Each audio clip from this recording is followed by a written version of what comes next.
አላህ የማይምረው ትልቅ ኢንሻአላህ አላህ በጨለማ የሰተረህን አንተ ራስን ግልጽ ካወጣ ነቢያችን ሰለላሁ ዐለይሂ ወሰለም አይምርህም ይላል።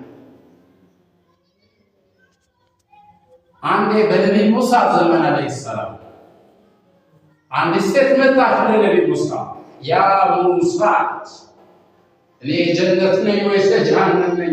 በል እስቲ ጌታዬን ጠይቅልኝ። ለማን? ለነቢዩ ሙሳ ዐለይሂ ሰላም።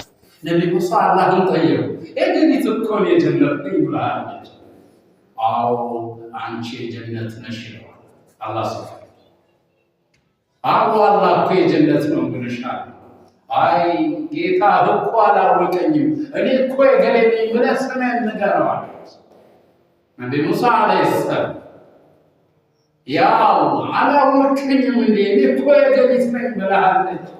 አዎ አውቄሻለሁ፣ የጀነት ነሽ ብላ አበስራት። መጥቶ ነገራት። አዎ የጀነት ነሽ አውቄሻለሁ ብሎሻል። አይ ያው አላወቀኝም፣ እኔ እኮ የገሊት እንደዚህ ያደረኩ እንደዚህ ያደረኩ እኮ ነኝ። ነቢዩ ሙሳ ዐለይሂ ሰላም በጣም ተቆጡ። እንደውም ለአላህ ተናገሩ፣ አላህ አላወቀኝም እንዴ? እኔ እኮ የገሊት ነኝ፣ እንደዚህ አድርጌ እንደዚህ የሰራሁት ነኝ። አሁን ገና የጀሃነም ወንጀል አላህ ከዚህ በፊት ወንጀልሽን የማውቀው እኔ ብቻ ነበር። አሁን ዓለም ተዳርሶ በወንጀልሽ ማርታ የለውም። አሁን ገና የእሳት ይመሻል። ወንጀልን እኔ እናንተም ሰማነው። እኔ ያለች አንድ ወጣት ወደድኩ፣ በፍቅርም ከነፍኩት፣ አገባሁትና አንድ ልጅ ወለድኩለት። ከወለድኩለትም በኋላ ትቼው ጠፋሁ።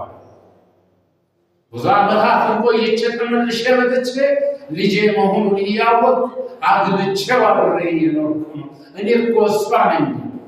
አላህ ይጠብቀን ከእንደዚህ አይነት እና ወንድሞቼ፣ በዚህ ቪዲዮ ልነግራቸው የወደድኩኝ የሰራነው አላህ የሰጠረንን አይባችንን ባናወራ ማታ እናገኛለን።